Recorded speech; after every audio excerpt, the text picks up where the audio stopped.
보이는 세상뿐만이 아니라 하나님이 지으신 보이지 않는 세계도 홀로 다스리시는 우리 아버지 하나님, 그 권능으로, 그러면서도 한없으신 인자와 성실과 긍휼로 우리를 품어주시고 우리를 인도하시는 은혜를, 그 은혜를 베푸시는 우리 주님을 오늘 이 새벽에도 찬송드리며, 오늘도 우리가 주님께 의존하고 의지하고 주님만을 의뢰하며 살고자 우리의 마음을 주장하여 주시옵기를 구하옵나니, 오늘도 그 한없으신 긍휼을 베풀어 주셔서 때를 따라 도우시는 은혜를 입으며 주님을 향하여, 주님을 따라서 주님과 함께 믿음으로 걸어가는 하루를 살게 하여 주시옵소서. 예수님의 이름으로 기도합니다. 아멘. 로마서 11장 28절부터 36절 끝절까지 보시겠습니다.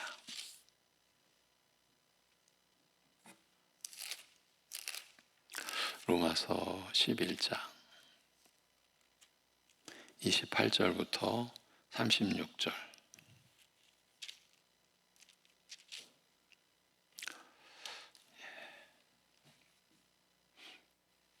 같이 보십니다. 복음으로 하면 그들이 너희로 말미암아 원수된 자요, 택하심으로 하면 조상들로 말미암아 사랑을 입은 자라. 하나님의 은사와 부르심에는 후회하심이 없느니라. 너희가 전에는 하나님께 순종하지 아니하더니 이스라엘이 순종하지 아니하므로 이제 긍휼을 입었는지라. 이와 같이 이 사람들이 순종하지 아니하니 이는 너희에게 베푸시는 긍휼로 이제 그들도 긍휼을 얻게 하려 하심이라. 하나님이 모든 사람을 순종하지 아니하는 가운데 가두어 두심은 모든 사람에게 긍휼을 베풀려 하심이로다.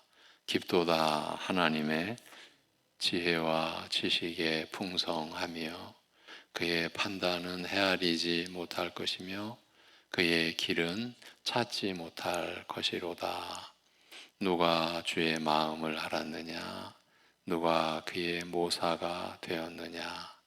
누가 주께 먼저 드려서 갚으심을 받겠느냐? 이는 만물이 주에게서 나오고 주로 말미암고 주에게로 돌아감이라. 그에게 영광이 세세에 있을지어다. 아멘. 참 인간의 그 무엇으로도 인생 안에서 이루어지는 그 어떠한 일로도 접근할 수 없는, 감당할 수 없는 그런 하나님의 섭리, 경륜, 그 안에 담긴 그 깊으신 뜻과 계획을 로마서 9장부터 11장까지 바울 사도가 진술해 오면서 우리가 오늘 본 대로 참 놀라운 찬송으로 이제 마무리를 하는 그런 내용입니다. 어제에 이어갑니다. 지금까지 보아왔던 것을 또 간추려서 사도 바울이 하나님의 그 감동케 하시는 은혜와 지혜 안에서 무엇을 말해왔는지 전체적으로 조망해 보았습니다. 그대로 어제 이어갑니다. 끝부분부터 이어가면 이전의 역사 없이는 새로운 역사를 말할 수가 없는 것이라고 했습니다. 아브라함의 부르심, 조상들의 선택, 언약 체결과 율법 주심, 이것이 이스라엘 역사의 시작이고 토대였죠.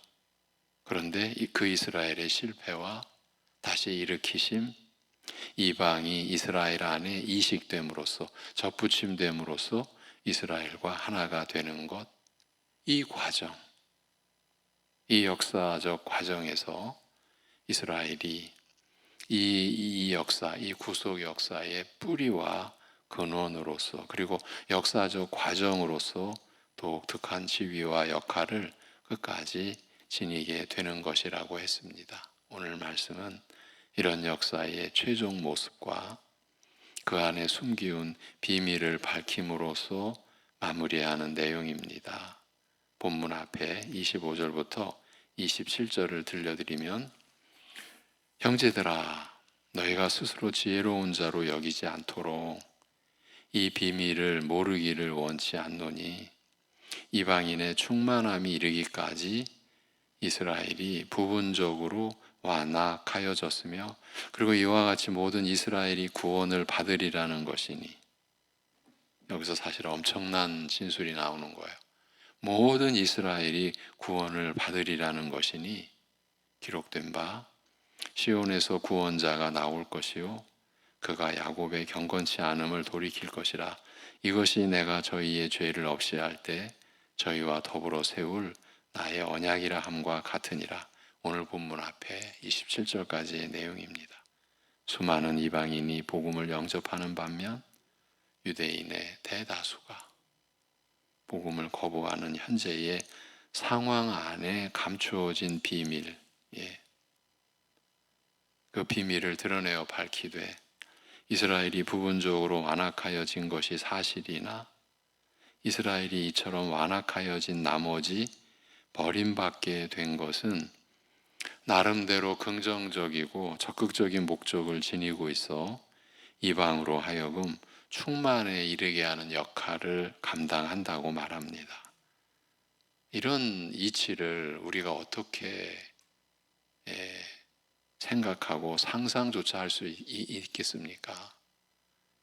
이스라엘의 완악함, 버림받게 된 것이 이방으로 하여금 충만에 이르게 하는 역할을 감당한다. 이건 오직 하나님께서 지니신 뜻이고 계획이고 역사 속에 실현된 그 내용이죠. 더욱이 이런 방식으로 모든 이스라엘이 구원을 받게 될 것이라고 말합니다. 과거 이스라엘 역사를 살펴보면 언뜻 이스라엘이 불신앙과 불순종으로 말미암아 버림받은 것으로 보일 수 있으나, 언뜻 보면 그럴 수 있으나 실은 그 안에 하나님의 깊고 은혜로운 뜻이 감추어져 있어 이스라엘의 버림당함을 통하여 이방으로 하여금 이스라엘의 구원에 참여하게 하고자 하시며, 이처럼 이방으로 구원에 이르게 하심으로써 이스라엘로 하여금 시기나게 하여 구원에 이르게 하시려 하는 만큼, 이스라엘과 이방의 구별이 하나님의 깊고 먼 미래까지 내다보는 경륜 안에서는 별 의미가 없으며, 이스라엘과 이방의 구별이 그 하나님의 그 큰 깊은 경륜 안에서는 별 의미가 없으며, 오히려 각각 시대마다 하나님께서 이스라엘과 이방을 달리 취급하시는 방식이 서로에게, 이스라엘, 이방 서로에게 유익하여 둘 다 구원에 이르게 하는 것으로 드러나게 됩니다. 이 역사적 그 과정 속에도 드러나게 되는 거죠. 그리고 바로 이런 방식으로, 즉 이방이 그 충만함에 이르기까지 영생 얻기로 작정된 자들의 그 이방인의 수가 충만함에 이르기까지 이스라엘로 부분적으로 완악하게 하심으로써 결국 모든 이스라엘로 하여금 구원받게 하실 것이라고 말합니다. 그러면 이제 우리로서는 온 이스라엘이 무엇냐? 모든 이스라엘이 무슨 뜻이냐를 묻지 않을 수가 없는 거죠. 이방이 그 충만함에 이르기까지 이스라엘로 부분적으로 완악하게 하심으로써 결국 모든 이스라엘로 하여금 구원받게 하실 것이라고 하시니까, 그래서 오늘 이제 모든 이스라엘, 온 이스라엘의 정체를 우리가 나누게 되고 살피게 됩니다. 그런데 여기에서 말하는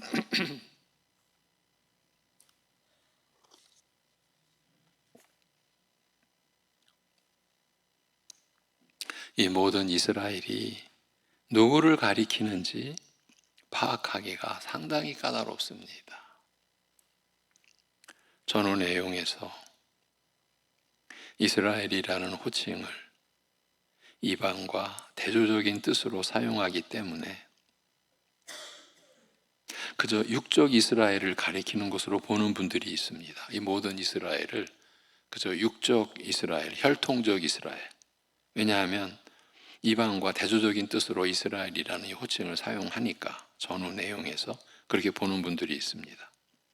그리고 앞서 이스라엘의 부활과 충만에 대하여 예언한 만큼 언젠가 육적 이스라엘이 전체적으로 또는 적어도 대규모로 복음을 받아들임으로써 화려하게 부활하게 될 것이라고 해석하는 이들이 없지 않습니다.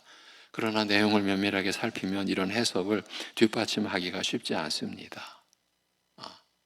우선 구원을 받으리라고 하였으므로 여기에서 말하는 이스라엘은 육적 이스라엘 중에서 구원받게 될 대상, 곧 택함을 받은 자들을 가리키며 이 택함받지 못한 자는 제외될 수밖에 없습니다.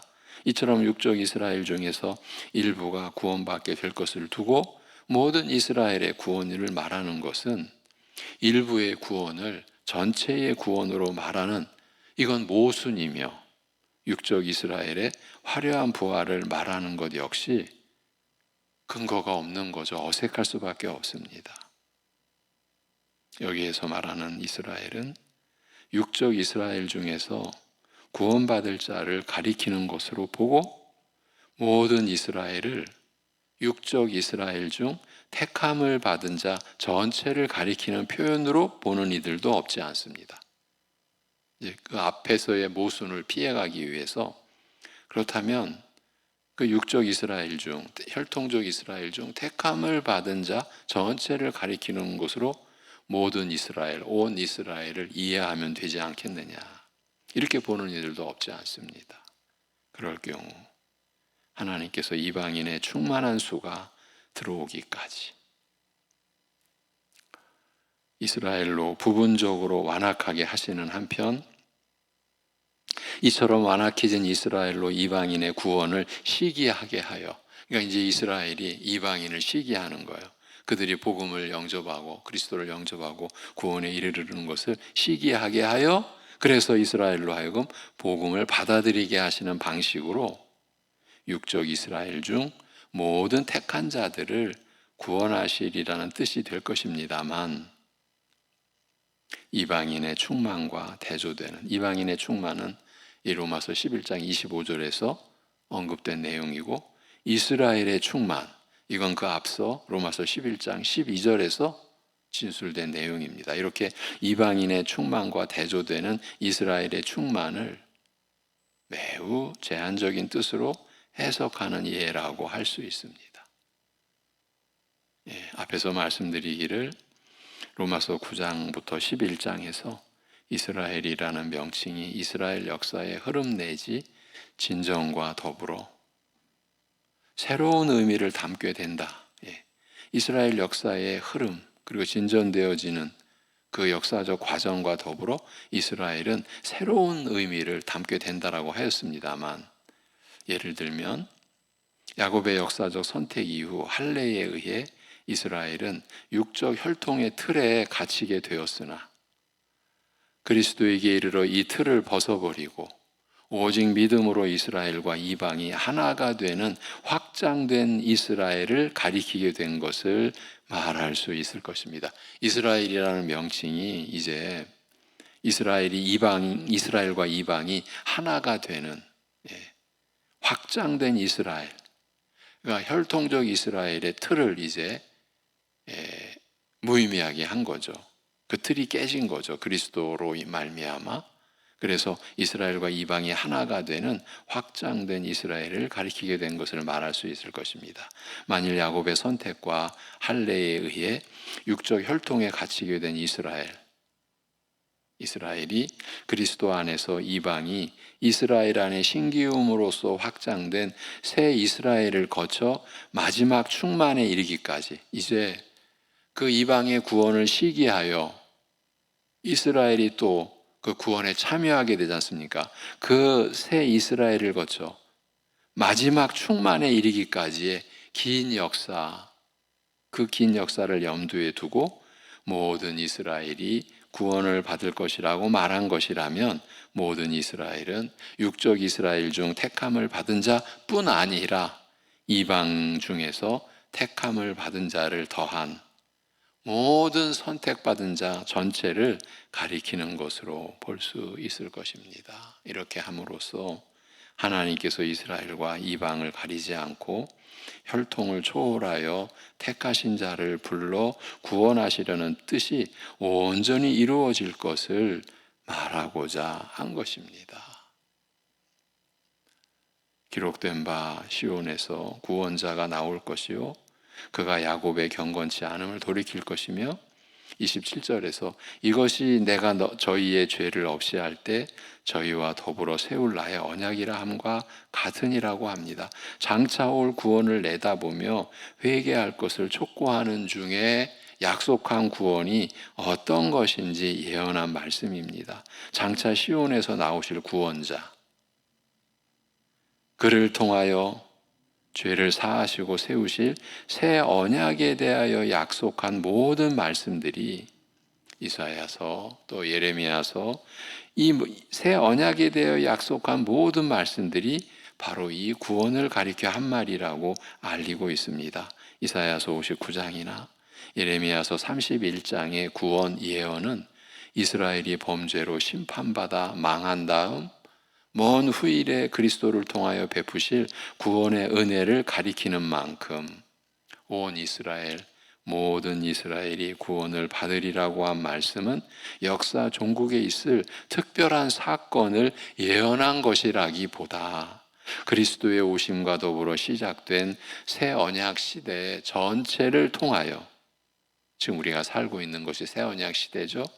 이 그리스도의 오심과 더불어 시작된 새 언약 시대 전체를 통하여 즉 옛 육적 혈통의 틀이 폐하여지고 이방이 이스라엘 안에 신기움으로써 이스라엘과 이방이 함께한 하나님의 백성과 집으로 지어져 가면서 진행될 일을 말하고자 한 것으로 보는 것이 바람직하며 이럴 경우 마지막 세 번째 해석이 가장 무난하다. 그렇게 볼 수 있다는 거예요. 그러니까 이 온 이스라엘이 구원을 받으리라. 모든 이스라엘이 구원을 받으리라고 했을 때 이 모든 이스라엘이란 육적 이스라엘 중에서 택한 자뿐만 아니라 이제 이방이 이스라엘 안에 심겨진 그 하나님의 섭리 속에서 택함받아 구원받은 이방까지 다 포함된 그래서 이스라엘과 이방이 함께 한 하나님의 백성과 집으로 지어져 가면서 진행되는 그런 역사적 과정 안에서 드러난 모든 것을 포괄하는 의미라는 거죠. 이스라엘의 불신앙으로 말미암아 지금 이방이 은혜를 입게 되는 일, 그리고 이스라엘이 이방의 구원을 시기하여 은혜에 나아가는 일은 긴 시차를 두고 순차적으로 진행되는 일이 아니라 둘 다 함께 진행되는 일이라 이렇게 할 수 있다는 거예요.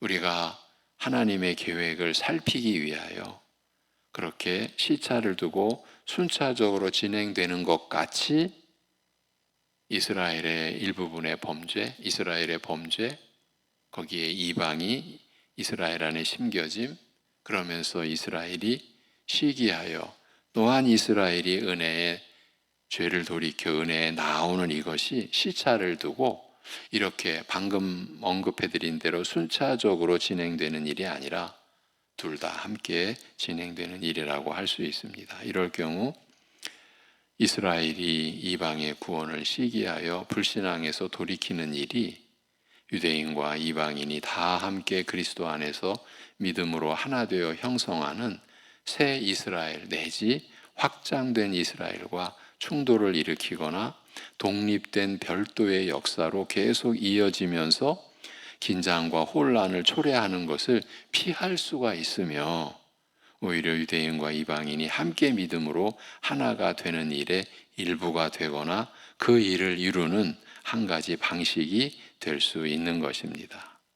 이제 이런 내용을 바탕으로 해서 오늘 본문 28절 복음으로 말하면 너희를 인하여 원수가 된 자들이며 선택으로 말하면 조상들을 인하여 사랑을 입은 자들이라.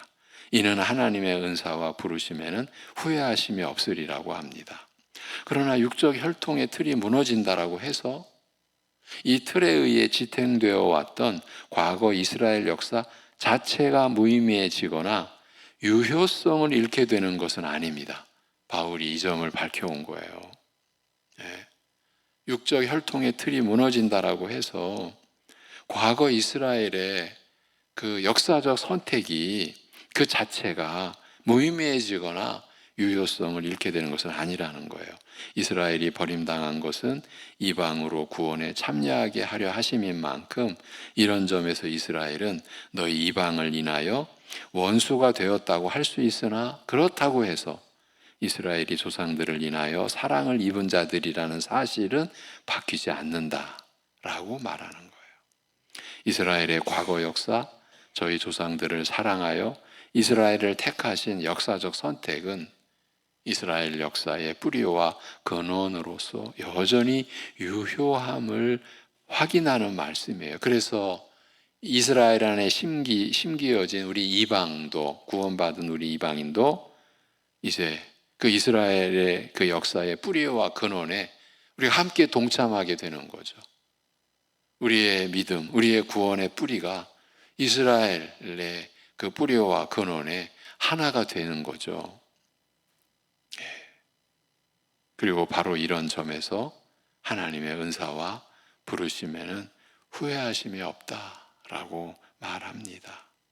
30절에서 32절 너희가 그때 하나님께 불순종하였고 지금은 이들의 불순종으로 말미암아 너희가 긍휼을 입은 것과 마찬가지로 이처럼 이들도 지금 불순종하여 너희로 긍휼을 입게 한 것은 저희도 이제 긍휼을 입고자 함이라. 지금 이스라엘과 이방을 계속 서로 엮여 있는 관계를 지금 진술하고 있는 거예요. 지금까지 말해왔던 것을 최종적으로 언급하는 거예요.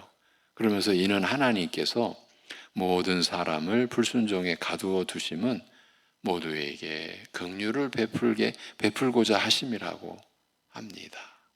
하나님께서 아브라함을 부르시고 야곱을 그 후사로 선택하심으로써 이스라엘은 하나님의 택한 백성으로 그리고 그 외 나머지 모든 민족은 이방으로 확정되어 이스라엘로부터 구별되었습니다만 이스라엘과 이방의 관계는 이 둘을 통하여 이루고자 하시는 하나님의 뜻과 계획은 단순하지 않아 서로 긴밀한 관계를 가지고 서로를 위하여 각각의 역할을 감당하는 등 언뜻 이스라엘과 이방의 구별이라는 말에서 느끼는 것, 예를 들면 서로 이익이 상충하는 갈등, 아까 원수라는 그런 진술까지 나오지 않습니까? 서로 이익이 상충하는 갈등과 대적 관계에서 느끼는 것과는 상당히 다른 내용을 담고 있습니다. 더욱이 과거 하나님께서 이방을 불신앙과 불순종에 버려두셨으나 지금은 이스라엘의 불순종으로 말미암아 이방이 긍휼을 입었으며 이처럼 이방이 긍휼을 입게 된 것도 실은 이스라엘로 이제 긍휼을 입게 하려 하심이라고 말합니다. 한마디로 하나님께 모든 사람을 이스라엘과 이방을 다 함께 불순종에 가두어 두심은 결국 모두에게 긍휼을 베풀고자 하심이라 할 수 있으니 이스라엘을 선택하시고 이방을 배제한 것에서 느끼기 쉬운 편벽된 사랑이나 편애의 인상이 사실과 많이 다르다는 것을 깨닫게 됩니다. 한 사람 아브라함을 부르시면서 그를 부르신 뜻이 땅의 모든 민족으로 복받게 할 복의 근원으로 삼으려 하심이라고 밝히신 것에 드러나듯이 이게 창세기 12장의 아브라함과의 언약, 아브라함의 언약의 본질이에요. 네, 너로 인하여 땅의 모든 민족이 복을 받게 하리라. 내가 복이 되리라. 복의 근원이 되리라. 이렇게 밝히신 것에 드러나듯이 죄인에 대한 하나님의 사랑은 편애나 편벽됨과는 거리가 먼 것이요 모든 이들을 향한 것임을 다시 확인하게 됩니다. 하나님께서 구원하실 자를 선택하신다는 말과 하나님께서 세상을 이처럼 사랑하사 독생자를 주셨다라고 하신 말씀 사이에서 큰 거리와 괴리를 흔히 느낍니다만 사실은 구원할 자를 긍휼히 여겨 택하시는 하나님께서는 어떤 죄인도 망하는 것을 기뻐하지 않으시는 하나님이시기도 함을 우리는 기억할 필요가 있습니다. 그러면서 33절부터 이제 36절까지 오 깊도다. 하나님의 지혜와 지식에 부요함이요 그의 판단은 헤아릴 길이 없으며 그의 길은 발견할 수 없도다. 예. 누가 주의 마음을 알았으며 그의 모사가 되었느냐? 누가 주께 먼저 드려 그로 갚으시게 하겠느냐? 만물이 그로부터 나오고 그를 통하여 그에게로 향함이라. 영광이 그에게 영원토록 있을지어다. 아멘. 이렇게 마무리가 됩니다. 하나님의 택한 백성 이스라엘이 복음을 외면하는 현실은 언뜻 하나님의 선택의 진실성과 불변성을 부인하는 듯하며 이것이 가장 바울이 제시한 근본적인 문제였어요. 예. 그러니까 이스라엘이 복음을 외면하는 현실을 그 안에 담긴 하나님의 깊은 뜻을 고려하지 않고 그냥 그대로 받아버리면 하나님의 선택의 진실성이 무너지는 거예요. 오늘 우리가 하나님께 받은 약속도 이게 무의미해지는 거예요. 언제 어떻게 변하게 될지 모르니까. 그만큼 사실은 이 어려운 9장과 11장 안에서의 내용이 교회의 우리 신자들에게 너무나 그 중요한 내용이었다라는 걸 이제 마치면서 또 확인해 드리는 거예요. 하나님의 택한 이스라엘 백성 이스라엘이 복음을 외면하는 현실은 언뜻 하나님의 선택의 진실성과 불변성을 부인하는 듯하며 허다한 이방이 복음을 받아들이는 모습은 이제 이스라엘 역사는 무너지고 끝났다는 느낌을 갖게 합니다. 실제로 그렇습니다. 지금 이 시대의 교회 안에서도 그런 인식이 너무 간단하게 그냥 확산됩니다. 아, 이스라엘은 끝났네. 느낌 정도가 아니라 그러나 하나님 백성으로 선택받은 이스라엘의 넘어짐 그리고 약속과 상관없던 이방이 복음의 은혜를 누리게 된 일은 서로 얽혀 있어. 본래 사실은 이스라엘과 이방이 완전히 단절된 관계가 아니라는 거예요. 제가 일전에도 이런 말씀을 드린 적이 있었죠.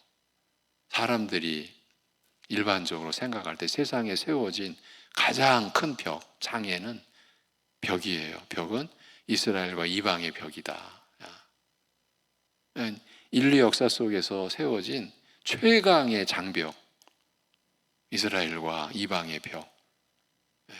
그러니까 이스라엘의 선민 사상, 거기서 제외된 이방은 무너질 수 없는 장벽으로 세워져 있다. 사람들이 그렇게 인식하는 거죠.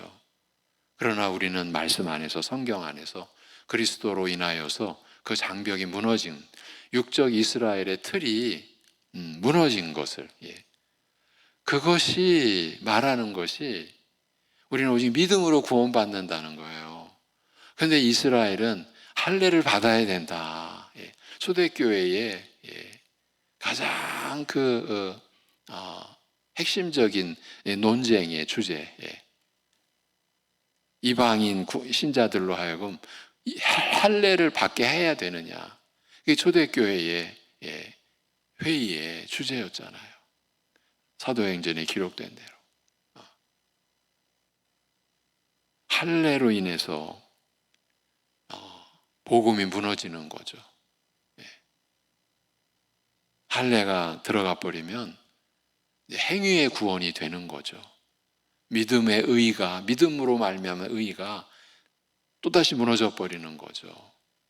이스라엘 역사 속에서 믿음의 의를 거부하고 행위의 의를 스스로 율법을 지켜 이루고자 하는 그들의 그 모든 그 전체가 할례로 대표되는 거죠. 대변이 되는 거죠. 우리는 할례로 언약 백성이 되었다. 아브라함과 맺은 할례의 언약, 이것이 하나님 나라 백성이 됨을, 하나님의 백성됨을 결정적으로 규정하는 것이다. 그게 무너졌는데도. 그런데 오늘날 변형된 할례가 교회 안에 또 침투해서 주인 노릇을 하는 거죠. 이래야, 이 은사 받아야. 여러분 다 아시는 거예요. 실제로 지금도 그런 은사 뭘 받아야 구원이 확정된 걸로, 자기들만이 진짜 구원받은, 그게 지금 이단 얘기가 하는 게 아니라 우리 일반 교회 안에 이것이 지금 그렇게 중요한 내용인 거예요. 육적인 틀이 무너졌다. 그래서 오직 믿음으로 말미암는 그 은혜의 의, 하나님의 의에 참여하게 되는 것이 그만큼 우리에게 절대적으로 중요한 내용이고, 이것이 이스라엘과 이 이방의 이 엮여있는 관계 속에서 드러난 결정적인 요소라는 거죠. 이렇게 하나님 백성으로 선택받은, 그런데 그 이스라엘의 넘어짐, 그리고 약속과 상관없던 이방이 복음의 은혜를 누리게 된 이 일은 서로 얽혀 있어 둘 다 구원에 이르게 하시려는 하나님의 깊은 뜻을 실현하는 과정과 방법이며, 이것이 역사적으로 이루어지는 거죠. 그 과정에서 하나님의 선택은 불변이며, 이스라엘 역사는 결코 그 의미를 잃지 않음을 알리면서 우리의 좁은 머리와 가슴으로 헤아리지 못할 하나님의 지혜와 지식의 부요함과 그 기품에 맞닥뜨리게 된 나머지 터져나온 찬송입니다. 오 깊도다. 하나님의 지혜와 지식의 부요함이요, 그의 판단은 헤아릴 길이 없으며 그의 길은 발견할 수 없도다. 인생으로서는 발견할 수 없고 헤아릴 수도 없다라는 거예요. 지금 우리가 이러한 진리의 내용에 이렇게 들어가는 것은, 참여하고 접근해 가는 것은 우리에게 이 진리가 주어졌고 기록된 말씀으로 주어졌고, 뿐만 아니라 성령께서 이 진리를 우리에게 풀어주시는 은혜 때문에 우리가 접근해 가는 거죠. 누가 주의 마음과 생각을 알아 그를 가르칠 수 있으며 그에게 먼저 드리고 갚으시게 할 수 있는가? 여러분, 지금 이 한 구절 한 구절이 우리의 신앙의 시작과 끝 전체를 받쳐주는 거야. 지금 누가 먼저 드려서 갚으시게 할 수 있는가? 우리의 신앙 안에 이런 내용이 얼마나 많아요. 내가 이렇게 하면 하나님 뭘 더 주실까? 내가 이렇게 해서 하나님이 갚아주실까? 기가 막히게 11조를 해봐라. 여러분, 이런 게요, 우리 교인들에게 얼마나 미혹의 영으로, 나도 그러면 10배, 100배 축복 받고 싶어. 거기서 11조가 확 변질이 되어버리는 거야. 봐라. 11조한 기업이 저렇게 성장해 간다. 이게 다 우리의 신앙을 무너뜨리는 거예요. 신앙을 무너뜨리는 게, 여러분, 그리스도의 은혜, 지금 고난주간을 맞이한 그리스도의 십자가 대속의 은혜를 우리가 짓밟는 거라고요. 그런 것들이. 누가 먼저 드려서 갚으시게 할 수 있는가? 근데 우리 안에는 감사도 먼저 해라. 그럼 하나님이 먼저 한 감사에 갚아주신다. 우리가 어릴 때 자라오면서 얼마나 강력한 메시지를 우리가 들었습니까? 감사는 먼저 하는 거야. 근데 그런 말에 우리가 막 환호하고 내가 먼저 해야지, 남보다 먼저 해야지. 그게 얼마나, 이거 완전 사탄적 발상인데, 여러분, 우리 하나님 앞에서 우리가 먼저 드려 갚으시게 할 수 없어요. 예. 주의 마음과 생각을 우리 스스로 알 길이 없어요. 이렇게 바울이 되물으면서 만물의 근원이시며 과정이시며 목적과 마침이신 하나님께 영원히 영광이 있을지어다라는 기원으로 이 장엄한 진술을 맺고 있는 거예요. 이러한 말씀의 진리 위에, 진리 안에 우리의 믿음이 세워져 가야 합니다. 네, 오늘 여기까지입니다. 기도하겠습니다. 하나님 아버지,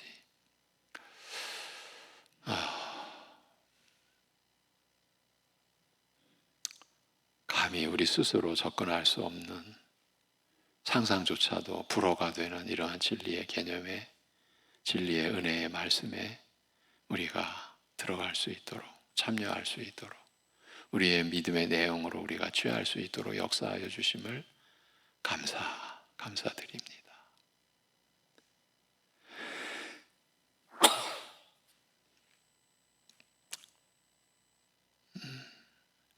이렇게 하여 주시는 하나님의 우리를 향하신 뜻과 은혜 앞에서 우리는 그야말로 진실로 겸손하게 엎드려 하나님의 은혜로 우리가 이 믿음의 내용을 선물로 받고 있음을 고백할 수 있게 하옵시고, 혹여나 우리니까 우리만이 마치 받을 수 있는 것처럼 여기서 또 우리는 뭐 특별하니까 그 특별함을 이룰 수 있는 뭔가가 그래도 우리 안에 있으니까 이렇게 이스라엘이